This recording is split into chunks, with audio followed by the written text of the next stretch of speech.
The Parksville Beach Festival says volunteers discovered what appears to be vandalism of several sculptures on Sunday, prompting other artists to agree to share the winner's prize money with the artists of the damaged sculptures. With how much effort goes into that craft, it's disappointing for many of us to know that happened. Parksville Beach Society Festival Society Director Cheryl Dill is on the line, joining us for more. Good morning. Good morning. Well, it's great to have you on. I wish it was under better circumstances because, you know, Parksville has a big spot in a lot of our hearts. We love going to the beach there. We love the feel of the community. It's kind of a really nice mix of people of all ages. It's got a lot going on. So when we hear something, especially with a festival that a lot of people look forward to, and it gets off to a start like this, just tell us what happened and kind of your reaction to it. Well, I appreciate the question. You know, we were about 4 days into our sculpting competition at the start of the final day, with 30 sculptors arriving on the scene at 6:30 in the morning. We always feed them our hearty breakfast in the morning, and our volunteers arrived to let our security guard go.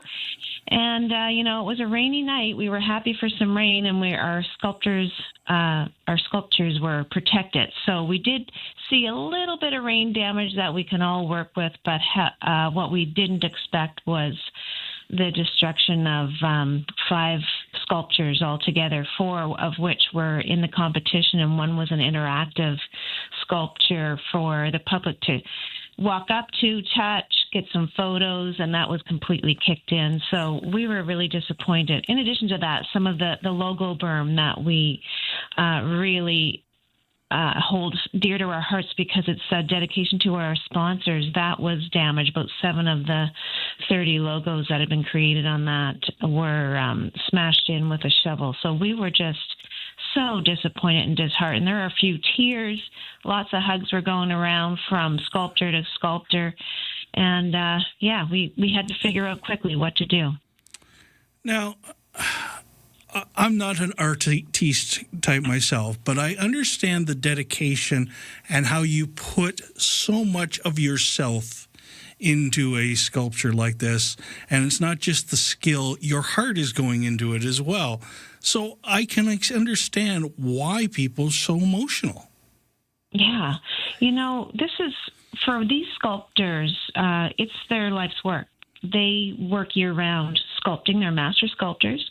You know, they've been given a theme idea to come up with for their sculpture. So, you know, they're very much in their heads for that 4 days trying to figure out how am I going to get my message across through sand and water and this 3D art that I'm working on.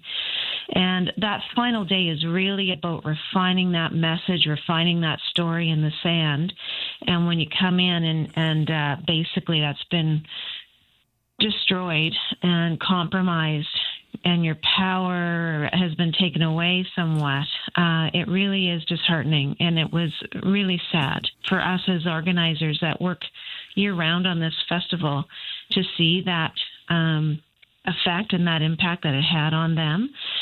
But, you know, because they compete internationally and from one event to the next, many of them, in fact, are now in Boston competing at Revere Beach.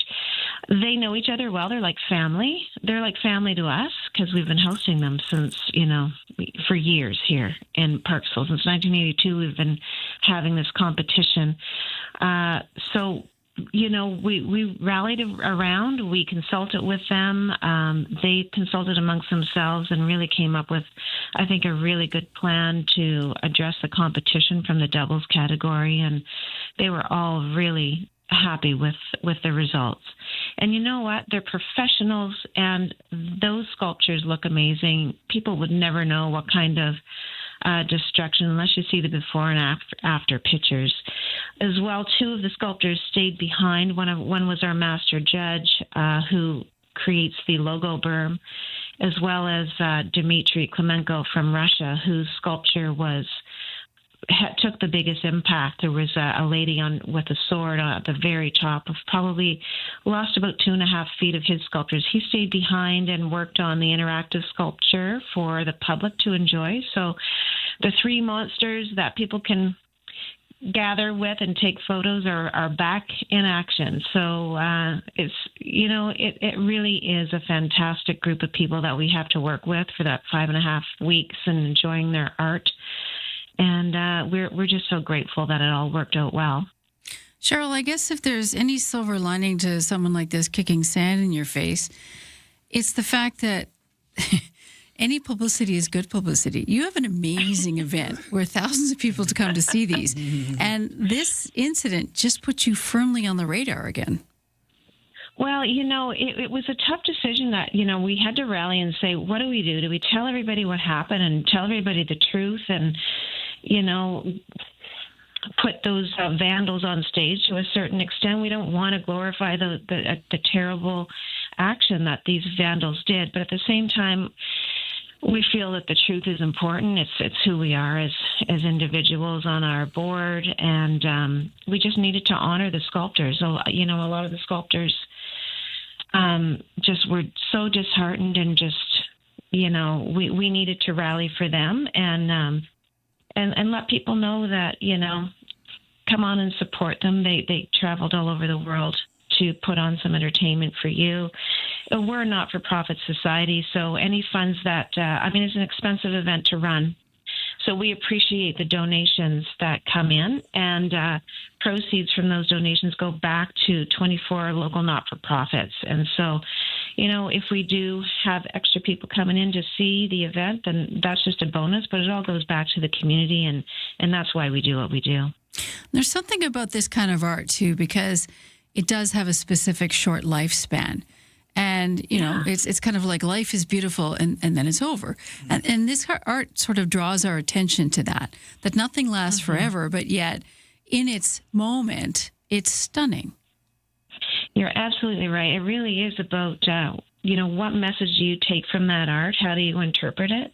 There's some really fantastic opportunities to reflect and understand what the artist was doing. And in fact, we now have some additional information up by each piece of art about what the artist was trying to relay.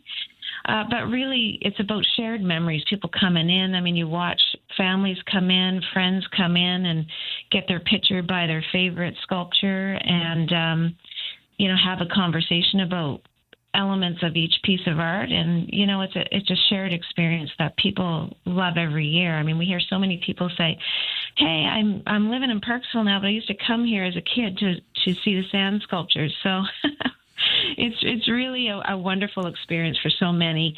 And you know what? We ask every year people to weigh in, vote for your favorite. So it's voting time. And at the end of the exhibition, we let the sculptors know which ones were their favorite, and that's one of the most cherished awards that they look forward to hearing. So having the public weigh in is important. So we've covered this from the downside. Let's look at the upside. The recovery, how you've turned this around and how the community's rallied around you. Yeah. You know what? At 6:30 in the morning on Sunday, they were incredibly disappointed. As I said, lots of hugs going around. And but at 8 o'clock, the competition started again, and they had to figure out, okay, I need to get my head on straight here and figure out what I'm going to do. How am I going to repair these butterfly wings and this message that I have with a half of a sword remaining on the top of another sculpture.